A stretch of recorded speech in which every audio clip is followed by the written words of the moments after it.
he leído. Bueno, el libro entero es un alegato contra la idea secular, moderna, de que la fe y la religión son tolerables, digamos, en tanto se mantengan en el ámbito privado y no se recurra a ellas como justificación de las decisiones públicas o de las posiciones políticas, porque eso conduciría a la destrucción de una sociedad o una convivencia liberal. O sea, si alguien en su conducta política está motivado por razones teológicas o religiosas, está bien, pero que no lo diga, por favor. Ese sería más o menos el predicamento.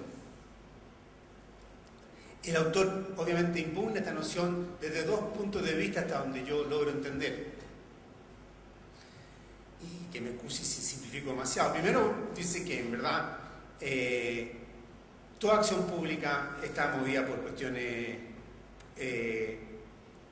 digamos, dice que la idea religiosa no pueden dejarse al margen de la cuestión pública porque toda cuestión pública está movida por principios morales, y al menos en Occidente todos los principios morales tienen un fundamento religioso.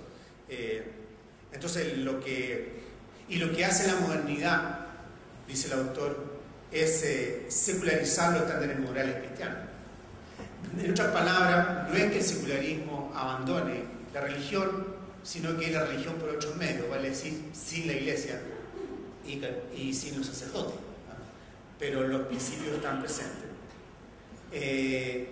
Y lo segundo, y que el argumento medular, entiendo yo, de su libro, es que proponerle al cristianismo, al catolicismo, que se excluya la vida pública es prácticamente cercenarle su razón de ser, porque es por esencia político. Y detengamos un minuto en eso. Lo que él dice es que la singularidad del catolicismo como religión es que la salvación personal se obtiene a través de la salvación de la comunidad como conjunto, lo que lleva inevitablemente a deseo de influir en la vida pública y por tanto a hacer política, y por tanto pedirle que se quede en el ámbito privado, prácticamente pedirle que abandone su función. Pero la manera de insertarse en política es a partir de lo que el autor llama una noción apocalíptica de la esperanza, vale decir, si se quiere, una postura escatológica, profética, que hace que su inserción en la política sea siempre crítica, sea siempre radical, lo que le hace imposible que sea instrumentalizado por movimientos políticos contingentes. Entonces, bueno, el autor lo que propone es la pregunta que ronda todo esto, que no estoy claro si se responda plenamente, es cómo articular una teología católica entonces en una vía pública, en una sociedad plural. Porque una sociedad plural no se pregunta solamente sobre lo que es justo, sino que sobre lo que es bueno. Y es imposible dejar de hacerse esta segunda pregunta. Y que el propio liberalismo, como decía antes, es una forma de moralidad.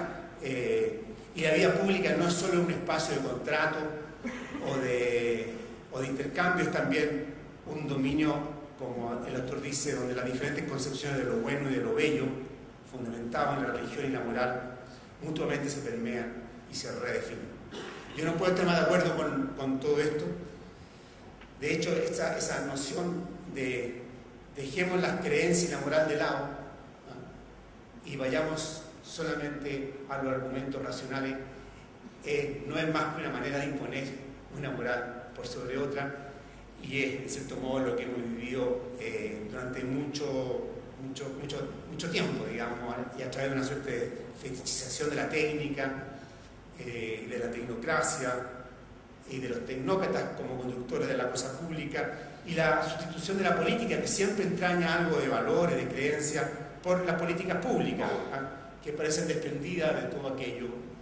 Se presentan neutrales, se presentan, la verdad, inspirada en lo que es la única moral, parece legítima, que es la de la economía. Lo cual está hoy día, evidentemente, sumamente cuestionado. O sea, hoy día como que la autonomía de la técnica y de la ciencia está bajo cuestión, su capacidad de controlar incluso sus propias criaturas está bajo cuestión, su capacidad de predicción está bajo cuestión, y por ende el imperio del realismo, el imperio de la tecnocracia están, digamos, cuestionados, entre otras partes, en las calles de Santiago. Y no solamente de Santiago, y hay una suerte de extendida reivindicación hacia un mundo de valores, vale decir, a un mundo emancipado de estas restricciones propias de la noción de un mundo basado en la técnica y en la ciencia. Entonces, a mí me parece que esto que plantea el autor de que la vía pública necesita de deliberaciones éticas acerca de lo que es bueno es clave, pero yo creo que el autor pasa rápidamente por alto la grande tragedia también a lo que esto ha conducido. Yo creo que, digamos, hay una cuestión histórica por medio que ni toda ni la mejor retórica puede pasarlo por alto.